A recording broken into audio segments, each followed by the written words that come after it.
Non, moi je suis heureux, dans ce malheur que cet homme qui se présente en parangon de vertu soit démasqué. Et c'est vraiment ce qu'on appelle la tartufferie. C'est Tartuffe. Parce que moi, ça me fait des années que j'allume la télé et que je vois cet homme dire que le RN, que Le Pen, c'est le grand monstre, que lui, il est du bon côté, etc. Donc moi, que je sache jusqu'à présent, en tout cas, c'est bien lui qui est concerné dans ces affaires. Et je trouve que cette morale-là, cette moraline de cette gauche, en tout cas, qu'il incarne, puisqu'il a fréquenté beaucoup ces cercles-là pour nous dire à quel point les autres sont des méchants et lui est une bonne personne, eh bien aujourd'hui il est démasqué dans ce qu'il a de plus vil, c'est-à-dire un prédateur sexuel. Et il faut l'appeler comme ça, quand, comme le disait Madame Palomba, on a 80 personnes, et moi je vous l'ai toujours dit, même si je sais que c'est un débat, la notion de présomption d'innocence, là nous sommes face à une présomption de culpabilité avérée, exactement comme PPDA, je crois qu'on ne peut pas avoir par hasard, comme par hasard, bien 80 sûr. Filles. Alors il y a toujours le truc, mais elles en veulent, elles veulent la lumière, hein, c'est ce que dit PPDA. La plupart d'entre elles, d'ailleurs, ont témoigné en changeant leur prénom. Eh bien, elles en ont honte de ça, évidemment. Mais leur défense à PPD et compagnie, c'est de dire qu'elles veulent la lumière. Pour PPD, c'est pareil, je le dis, ce sont des femmes qui ont aujourd'hui 50 ans et qui ont fait leur carrière. Et il en a abusé quand il était beaucoup plus... Mais justement, tiens, qu'est-ce que vous pensez de ce communiqué qu'a écrit Gérard Miller, où il dit, voilà, vous n'êtes pas gentil avec moi, j'ai mon enfant... Cette inversion accusatoire, comme le dit Madame Palomba, c'est immonde, immonde. Mais je crois que c'est une défense très classique et très immature. C'est étonnant de la part de cet homme, c'est de dire, en fait, faire passer pour une victime. Mon bébé, 800 grammes, il a failli ne pas survivre. Vous vous rendez compte de ce que vous faites ? Vous avez failli tuer un bébé. Hein. En gros, c'est ça. Hein. C'est immonde. C'est immonde. Alors que, encore une fois, lui, il a commis je ne sais combien de crimes, parce que j'appelle ça des crimes. On est dans de la pédocriminalité. Il y a, comme on l'a dit dans certaines émissions, des femmes qui étaient mineures. Ils profitent de leur vulnérabilité, une certaine emprise psychologique. Son statut, vous savez, c'était une star. Aujourd'hui, il a 76 ans, il se retrouve avec une jeune fille parce que c'est une star. Justement, cette jeune femme qui est mère de son enfant, peut-elle être sous l'emprise de ce monsieur ? Et justement, une femme, voilà, cette femme-là, elle voit ces accusations de 80 autres femmes sur son mari, enfin sur le père de son enfant. Mais visiblement, elle n'a pas l'air d'être d'y contrevenir. Qu'est-ce que vous en pensez psychologiquement ? Moi, je pense qu'il y a toujours une perte d'objectivité quand on est avec un proche qui nous dit qu'il nous jure qu'il n'a rien fait. Et je suppose qu'il a retourné le cerveau de cette jeune femme pour lui dire qu'il est victime d'une cabale. Vous avez déjà entendu Claire Chazal dire quelque chose contre PPD ? Non, alors qu'il est le père de ses enfants. Bon, je crois... Ouais, il a juste un enfant. Oui, de son enfant, son fils. Oui, c'est vrai qu'elle c'est très focus. Non, mais je veux dire, je l'ai même entendu au début le défendre et dire que ces femmes, Madame Chazal. Donc je crois que les proches ne sont pas des personnes objectives qui peuvent prendre la parole. Et voilà, aujourd'hui, cet homme, il a convaincu et il convainc encore parce que vous entendez nulle part dans aucun média. Aujourd'hui, cette affaire est reprise, à part sur des chaînes comme la vôtre. Oui, mais c'est hallucinant. On reprend cette affaire aujourd'hui parce qu'il y a ce livre qui sort là, qui est sorti cette semaine. C'est l'omerta. Je veux dire, dans les chaînes, regardez La Belle Époque, Madame Salamé, combien de fois il était proche de tout ce milieu-là. Est-ce que vous les entendez ? Jamais. Vous verrez ça sur certaines chaînes, sur certaines chaînes non subventionnées comme GPTV ou d'autres. Mais sur les médias mainstream, motus et bouscusu, on n'entend pas parler de cette affaire. Moi, ce que j'aimerais réellement pour l'avenir, c'est que cet homme-là, parce qu'on n'a jamais de condamnation en fait, moi j'ai bien peur qu'il s'en sorte comme PPDA. Et l'histoire de la prescription, je n'y crois pas une seule seconde. Vous me dites 30 ans, mais vous voulez me faire croire que lui, il est clean depuis 30 ans ? Je suis persuadé que là, il continue d'exercer en tant que psychanalyste. Il continue d'exercer et il continue ses abus. Alors bien sûr qu'il a un peu réduit la voilure. Justement, c'est terrible. En tant que psychologue clinicien, expliquez-nous un peu justement cette psychologie de ce type de criminel, quoi. Bon, voilà, c'est une perversion. Je crois qu'il se persuade, vous savez, on appelle ça en psychologie la rationalisation. C'est-à-dire qu'il se persuade que quelque part, ces femmes qui se retrouvent sur son, comme vous dites, dans son home cinéma, elles sont consentantes et elles l'ont voulu.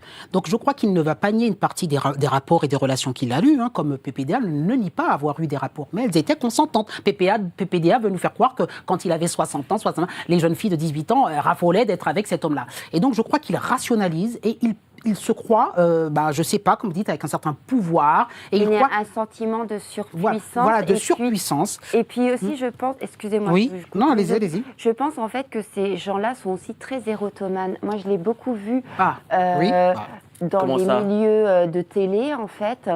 ce sont des gens, parce qu'ils passent à l'écran, ont l'impression que toutes les femmes sont amoureuses d'eux.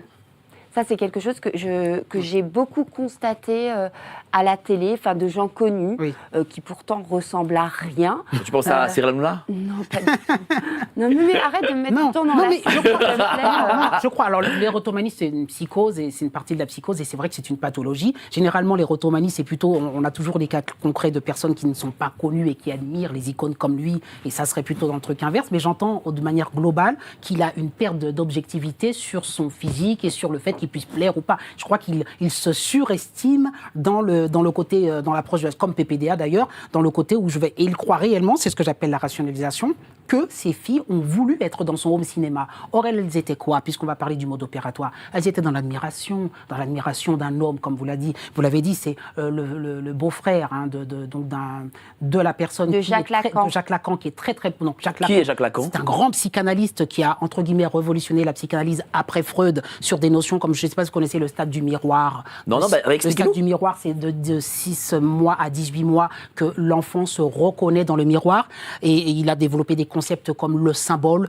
le langage et tout ça, et la philosophie. Et c'est un grand psychanalyste, Jacques Lacan, on va dire presque un équivalent de Freud. Oui. Et ça, au niveau du pouvoir, au niveau de la crédibilité dans les médias, en disant moi je suis de la famille de Jacques Lacan, même s'il n'a pas de lien de sang avec Jacques Lacan, mais en tout cas moi je suis très très proche de tout cela. Je suis psychanalyste, ça fait très bien, et je suis une star parce que vous avez vu les émissions que vous avez visitées. Donc prof, là il avait un vivier d'élèves dans les profs qu'il admirait. N'oubliez jamais la notion d'emprise. L'admiration, elle est extrêmement importante chez ces prédateurs-là. Vous savez, quand PPDA voulait faire ses abus, c'est impressionnant pour une jeune journaliste à l'époque de venir dans la tour de TF1 et de voir le 20h. C'était tout le temps le même mode opératoire. Venez me voir au 20h. L'honneur d'une jeune fille de 18 ans qui a écrit un bouquin, qui a envie de se faire connaître comme journaliste, d'être invitée par le grand PPDA. Eh bien lui, c'était pareil. C'est le grand Gérard Miller. Alors que personne ne vient ici à GPTV regarder ce que je fais. Voilà. Mais lui, c'est le grand. Il faut extrêmement dire ça, mais elles ont une admiration, mais elles ne le désirent pas sexuellement. Et c'est là que lui se leurre en croyant que dans son cinéma. Et ce qui est très important, c'est que certaines, moi j'ai noté, Audrey, 17 ans, il m'a servi un truc à boire sur le canapé, après c'était le trou noir, je me suis réveillée et il était au-dessus de moi, la braguette, machin. Il y a beaucoup de cas comme ça où il profite de la sédation chimique. Donc là, on a le mode opératoire, je repense à Gisèle Pellicot et tous les hommes qui sont passés avec la sédation chimique. Donc on a quand même un prédateur qui, il y a quand même conscience qu'il les met dans un traquenard. Et puis pour finir, l'hypnose, c'est quoi si ce n'est l'emprise? Parce que là, il dit, moi, je n'ai pas eu de patiente en tant qu'hypnothérapeute, c'était des expériences que je faisais. Alors il faisait venir les filles dans son home cinéma et il y a certaines, il leur disait, ah bien on va faire un jeu, une expérience, je vais te montrer, je suis en train d'étudier quelque chose actuellement. Sauf que l'hypnose, ça marche vraiment. C'est-à-dire que quand on est sous hypnose, on n'est pas dans un état de conscience. Vous savez, l'hypnose que c'est un état de conscience modifié. Eh bien, quand on prend des substances, on a un état altéré de conscience. Quand on prend des psychotropes, c'est ce qu'il leur faisait. Quand on est sous hypnose, on est dans un état de conscience modifié. Et effectivement, quand on s'appelle le docteur Le Soirnec, c'est pareil, on fait des anesthésies et on rend les personnes inconscientes. C'est toujours, vous regardez chez ces prédateurs, le même mode opératoire. Une emprise de séduction, parce qu'il séduisait. Il faisait miroiter à ces jeunes filles, tu vas venir dans le grand home cinéma, tu vas venir chez moi. Mais vous avez déjà vu un psychanalyste qui amène des patientes ou même des personnes comme ça chez lui? Ça n'existe pas. On a un code de déontologie. On ne doit pas profiter de son pouvoir de psychologue pour amener un patient chez soi et lui faire des expériences de quoi que ce soit. Il y en a même une qu'il avait invité pour un festival de Cannes. Mais oui, c'est inacceptable. Oui, bien sûr. Alors, un petit mot juste sur le code de déontologie. Je voulais dire, vous savez, nous, les psychologues, on a un code de déontologie et c'est vrai que la profession de psychanalyse n'est pas réglementée de la même manière. Mais quand même, alors je ne sais pas à quelle société il appartenait, mais j'ai noté quelques sociétés. Il y a la SPP, la Société psychanalytique de Paris et compagnie. Donc lui, il avait un code, même si ce n'était pas le code de déontologie des psychologues. Moi, je vais vous citer quelque chose qui va vous paraître bête, c'est le code de déontologie qu'il peut y avoir pour les psychanalystes. Alors, le secret professionnel, ça semble évident. La neutralité bienveillante également. Mais dans le code de déontologie, si je puis dire, des psychanalystes, il y a l'abstinence. Qu'est-ce que c'est que l'abstinence? C'est ne pas satisfaire ses propres besoins. Hein, c'est tout à fait logique, via la cure. Ça, c'est écrit comme, Ben comme oui, ça. c'est écrit. Abstinence. C'est bizarre que ce soit écrit comme ça.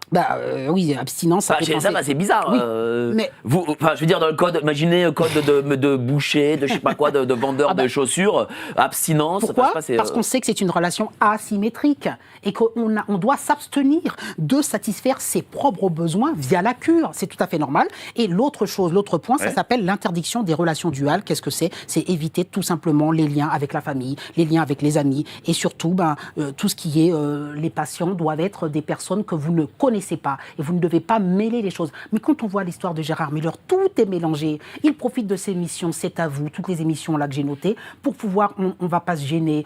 Mais quand on est dans cette émission-là, qu'est-ce que vous êtes? Un chroniqueur? Un psychanalyste? Qu'est-ce que vous êtes? Si vous êtes un chroniqueur, vous êtes un chroniqueur. Si vous êtes un psychanalyste, mais vous ne pouvez pas prendre les gens pour dire viens faire une expérience chez moi, je vais être hypnotisé. Donc là, vous mélangez votre profession de psychanalyste avec le côté chroniqueur, avec le côté mondain, avec la notoriété. Et donc, il a fait un énorme gloubi-boulga avec tout ça. Et aujourd'hui, il dit ah, mais vous avez failli assassiner mon petit de. Mais c'est inacceptable. Aujourd'hui, vous savez, lui, alors il n'y a pas un ordre comme l'ordre des médecins, malheureusement. Enfin, c'est pas un bon ordre, c'est pas un bon exemple, mais ce que je veux dire par là, c'est que derrière, on ne peut pas le radier de quoi que ce soit. Mais s'il appartient à une des sociétés, et vous savez que quand vous êtes psychanalyste, vous êtes obligé d'être supervisé. On appelle ça le 5e point, la formation continue. C'est la supervision obligatoire. Ça veut dire que vous devez rendre des comptes à une personne qui est un autre psychanalyste et lui dire voilà ce que je fais, voilà ce qui se passe. Donc, quelle est la supervision de monsieur Gérard Miller? Vous imaginez la supervision de Gérard Miller dire ben moi, oui, il y a une patiente avec qui j'ai eu un rapport sexuel. Mais si vous êtes supervisé correctement, puisque lui, il est un psychanalyste forcément supervisé, mais la personne qui vous supervise vous dit là, je t'arrête, je te rappelle que tu as une obligation d'abstinence. On devrait lui rappeler lors de sa supervision qu'il n'a pas le droit de toucher à une patiente, par exemple. Donc, vous voyez, tout ça, c'est de la foutaise. C'est-à-dire que M. Miller, pour moi, c'est un charlatan. Ce n'est pas, pour moi, en tant que psychologue, je le dis, pour moi, ce n'est pas un psy digne de ce nom. C'est un charlatan et il ne devrait plus jamais avoir une patiente face à lui. Plus jamais. Mais malheureusement, c'est un vœu pieux. Je sais qu'il continue ses consultations. Et le pire, ça me fait très peur, c'est que j'ai peur qu'il ne soit jamais condamné. Et donc, aujourd'hui, à 76 ans, voilà.